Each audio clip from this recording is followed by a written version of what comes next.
Friends, welcome to GK tonic. और जैसा कि आप सभी को पता है कि एमटीएस का पेपर स्टार्ट होने वाला है, तो ये उसी के लिए मैं प्रीवियस ईयर क्वेश्चन के रीजनिंग और मैथ की प्रैक्टिस करा रहा हूँ।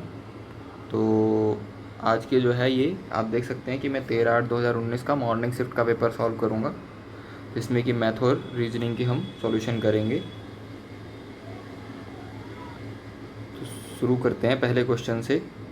जैसे कि आप देख ही रहे हैं कि किसी कूट भाषा में HACB को 8132 के रूप में लिखा जाता है, तो उसी कूट भाषा में DEF को कैसे लिखेंगे। तो आपको ABCD मतलब याद होने चाहिए कि कौन सा अल्फ़ाबेट किस नंबर पे आता है। तो जैसा कि इसमें देख रहे होंगे कि H जो है वो 8 पे है, A जो है वो 1 पे है, और जो C है वो 3 पे है, और B जो है वो 2 पे है। तो 813 इस तरीके से लिखा हुआ है।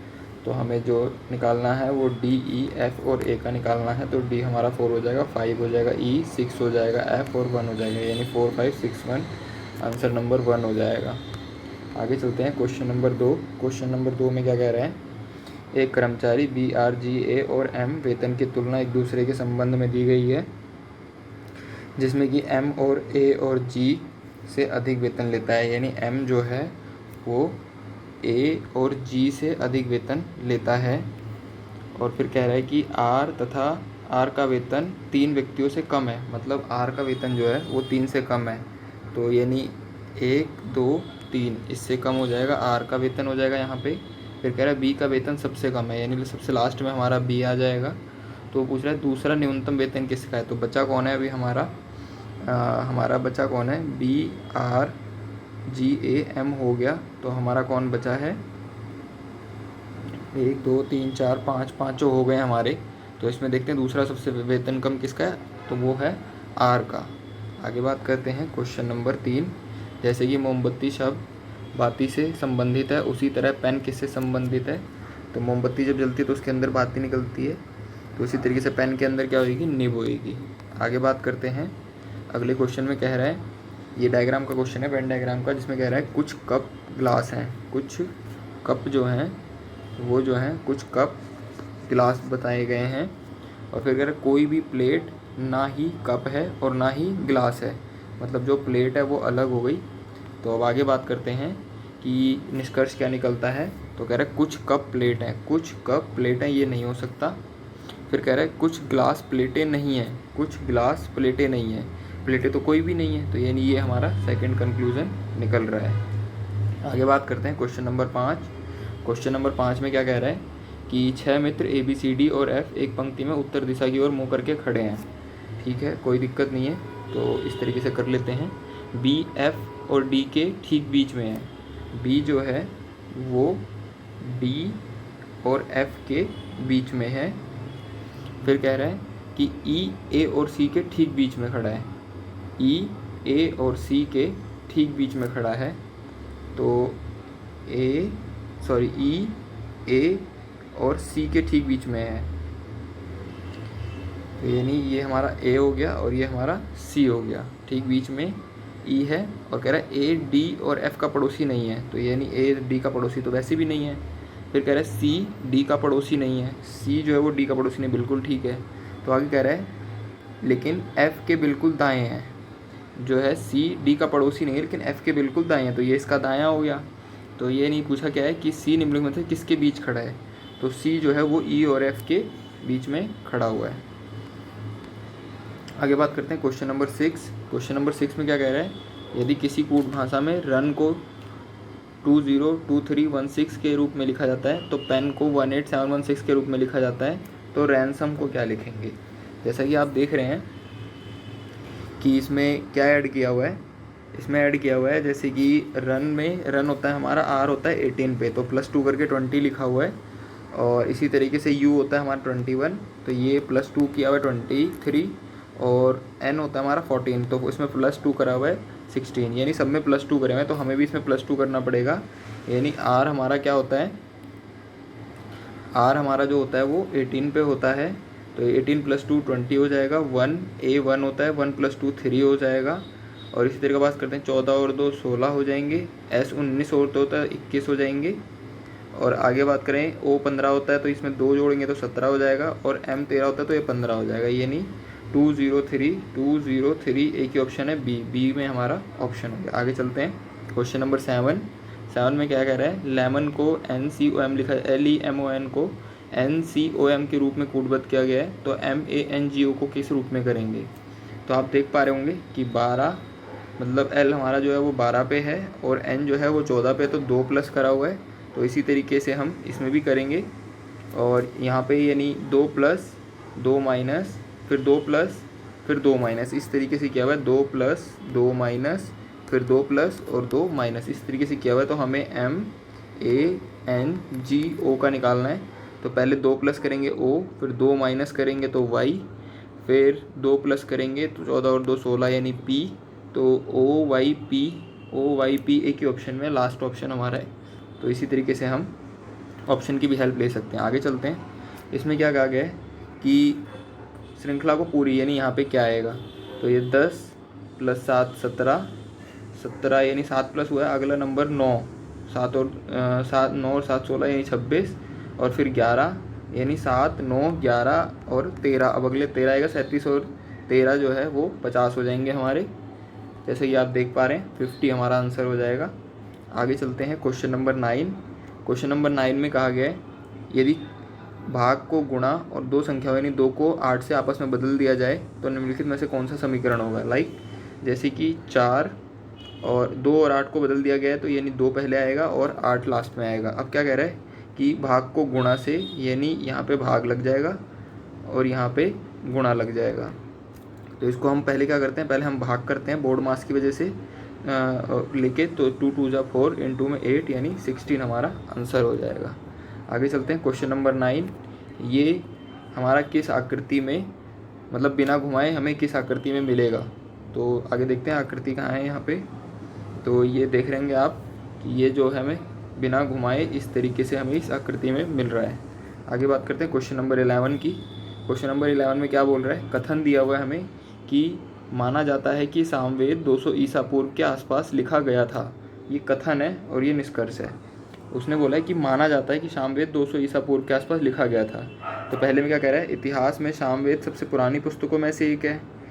देखो हो सकता है क्योंकि हमारे जो 4 ग्रंथ हैं, ऋग्वेद, यजुर्वेद, सामवेद और अर्थवेद, तो सामवेद एक पुराने सामवेद सबसे पुराने में से आ सकता है, तो ये निकल रहा है। फिर कह रहा है इतिहास में सामवेद सबसे पुरानी पुस्तक है, ऐसा नहीं है, ये कहीं नहीं बोला हुआ इसमें कथन में कि इतिहास में सबसे पुरानी पुस्तक है। तो यानी हमारा कंक्लूजन 1 निकलता है।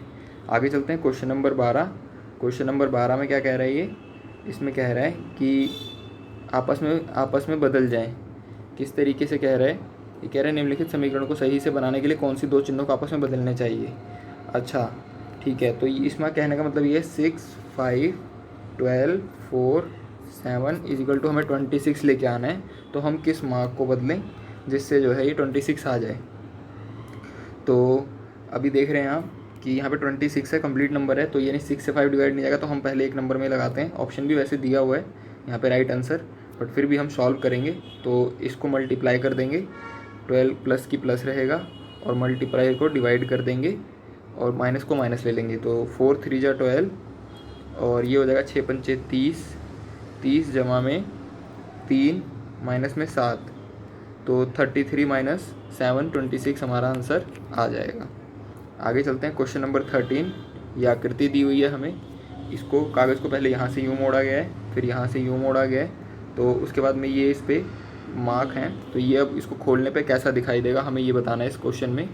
तो आप जैसा कि देख रहे हैं इसमें यहाँ से खुलेगा, फिर उसके बाद में ये ऊपर का खुलेगा, तो इसमें ये डॉट यहाँ आ जाएगा, यहाँ आ जाएगा और यहाँ पे भी आ जाएगा, और ये यहाँ से जुड़ जाएगा, यहाँ से, यानी ये दोनों तरफ हो जाएंगे और यहाँ पे त्रिभुज बन जाएगा। आगे देखते हैं कौन से में होगा ये रहा हमारा थर्ड ऑप्शन हो जाएगा। यहाँ त्रिभुज बन रहा है जैसे कि दिख रहा होगा आपको, और ये पूरा, तो ये चित्र का क्वेश्चन आता है हमें। आगे बात करते हैं question number 14। Filling the blanks के स्थान पर यहाँ पे क्या आएगा। तो जैसे कि आप देख रहे हैं कि इसमें जो है 423 407 439, तो इसमें से माइनस किया हुआ है, इसमें माइनस किया हुआ है, सॉरी प्लस किया हुआ है। तो इसमें हम इस तरीके से करेंगे, 1 नंबर फिर 2 नंबर फिर 3rd नंबर, और इसी तरीके से यहाँ पे और यहाँ पे। तो 407 में से हम जब 391 को माइनस करेंगे 391 को तो हमारा 16 आ जाएगा। और इसी तरीके से 391 में से जब हम 16 को माइनस करेंगे तो ये हमारा 375 आ जाएगा। आई होप आपको समझ में आ रहा होगा। आगे बात करते हैं कि प्रश्न चिन्ह पे कौन सा नंबर आएगा। तो ये हमें दिया हुआ है, रीजनिंग का क्वेश्चन है, तो इसमें देखते हैं क्या लॉजिक लग रहा है।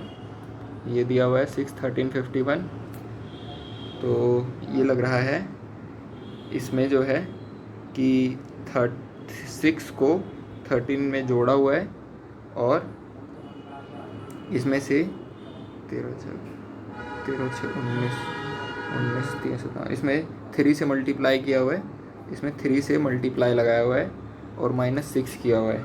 जैसे कि ये देखिए 13 और 6 19, 19 गुणा 3 57, 57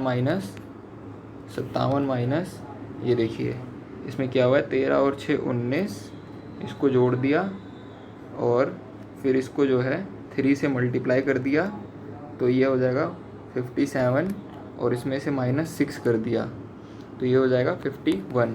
इसी तरीके से हम इसमें भी करेंगे। 4, 7 और 4 11, 11 में हमने 3 का मल्टीप्लाई लगाना है तो 11 3 33, 33 -4 करेंगे तो यहाँ पे आ जाएगा 29।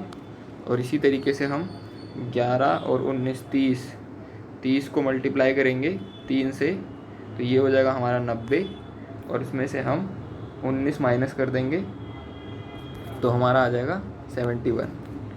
आगे बात करते हैं क्वेश्चन नंबर 16 की। 16 में क्या कह रहा है कि यहाँ पे क्या आएगा, तो हम देख सकते हैं कि 6 और 2 8 और 2 10 2 12, फिर क्या कह रहा है L 12, तो 12 और 2 14 और 2 16 2 18, तो यहाँ पे हमारा क्या आ जाएगा 14 N आ जाएगा।